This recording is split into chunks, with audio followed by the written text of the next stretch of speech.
नमस्कार साथियों, मैं रंजीत चौहान। नरेंद्र मोदी रिटायर होने जा रहे हैं। देश का अगला प्रधानमंत्री नितिन गडकरी बनने जा रहे हैं। साथियों, नितिन गडकरी देश की आज पहली पसंद है।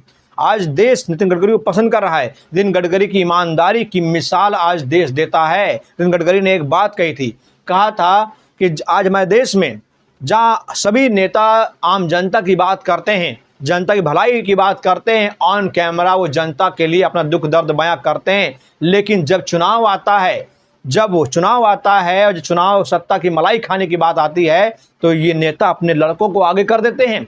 अपने बेटे अपने बेटियों के लिए टिकट मांगते हैं, अपने भतीजों के लिए टिकट मांगते हैं, अपनी बीवी के लिए टिकट मांगते हैं, अपने ड्राइवर के लिए टिकट मांगते हैं, लेकिन जनता के लिए टिकट कभी नहीं मांगा जाता है।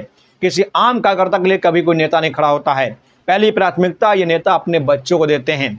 लेकिन मैं एकमात्र देश का ऐसा नेता हूं जिसने अपने बच्चों से कहा था कि मेरी राजनीतिक विरासत सिर्फ मेरे लिए है, तुम्हारे लिए नहीं है। तुम अपना प्लेटफॉर्म खुद चुनो। और अब मेरा एक भी बच्चा राजनीति में नहीं आया है। मैं राजनीति में अपने बच्चों को नहीं ढकेलना चाहता। राजनीति में मेरा घर का खानदान का कोई भी एक सदस्य आकर बता दीजिए, मैं राजनीति छोड़ दूंगा। साथियों, इसीलिए मैं कहता हूं कि नितिन गडकरी देश के सबसे चहेते नेताओं में से एक हैं। अगर भाजपा में कोई ईमानदार नेता है तो वो नितिन गडकरी। साथियों देखिए, मोहन भागवत ने कहा था कि 75 साल में जो नियम है नेताओं को रिटायर होने का, वो लागू होना चाहिए, और ये नियम पीएम मोदी ने बनाया था। इससे पहले पीएम नरेंद्र मोदी 75 साल की उम्र में कई बड़े नेताओं को रिटायर कर चुके हैं। लालकृष्ण आडवाणी, मुरली मनोहर जोशी जैसे तमाम बड़े सरीखे नेताओं को रिटायर कर चुके हैं। गुजरात के पूर्व मुख्यमंत्री येदियुरप्पा को रिटायर कर चुके हैं। जब रिटायर हुए उनकी आंखों में आंसू थे। वो राजनीतिक विरासत को अपने आगे बढ़ाना चाहते थे, लेकिन पीएम मोदी ने जबरदस्ती उनको रिटायर कर दिया।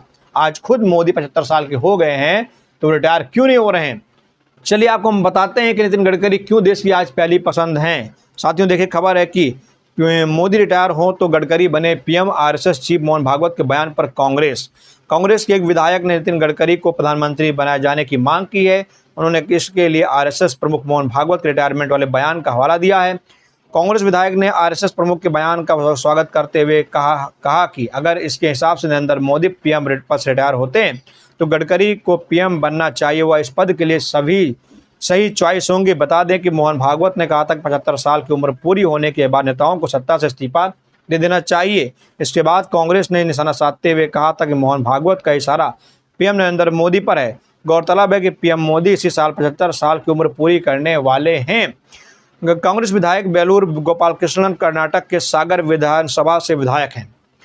बेलूर गोपालकृष्णन ने अपने बयान में कहा कि अगर भागवत 75 साल में रिटायरमेंट वाली बात के हिसाब से पीएम मोदी हटते हैं तो नितिन गडकरी को अगला पीएम बनना चाहिए। उन्होंने कहा कि गडकरी पीएम पद के लिए सही चॉइस रहेंगे। बेलूर गोपालकृष्णन ने कहा कि गडकरी को देश के गरीब लोगों की ज़्यादा चिंता है। पत्रकारों से बात करते हुए कांग्रेस विधायक बेलूर गोपालकृष्णन ने हालांकि कहा कि भाजपा ने 75 साल का होने के बाद बीएस येदियुरप्पा को इस्तीफा देने पर मजबूर कर दिया था। उनकी आंखों में आंसू भरे हुए थे। अब भाजपा को आरएसएस चीफ की इच्छा का सम्मान करना चाहिए और यही फार्मूला प्रधानमंत्री पद पर भी लागू करना चाहिए। उन्होंने कहा कि देश गरीब लोगों की संख्या बढ़ रही है, अमीर होता जा रहा है। बेलूर ने हालांकि देश का धन कुछ लोगों के हाथ में जा रहा है, इसको देखते हुए वह प्रधानमंत्री पद के लिए सबसे योग्य हैं। भाजपा हाईकमान को इस बारे में सोचना चाहिए। वाह कांग्रेस विधायक जी, एक कांग्रेसी होने के नाते आपने राहुल गांधी को नहीं बल्कि आपने नितिन गडकरी को पीएम पद के लिए दावेदार ठहराया है। ये नितिन गडकरी की ईमानदारी की सबसे बड़ी परीक्षा है और उस परीक्षा में वो पास हो गए हैं। साथियों, आप क्या राय कमेंट बॉक्स जरूर बताइए। जय हिंद, जय भारत।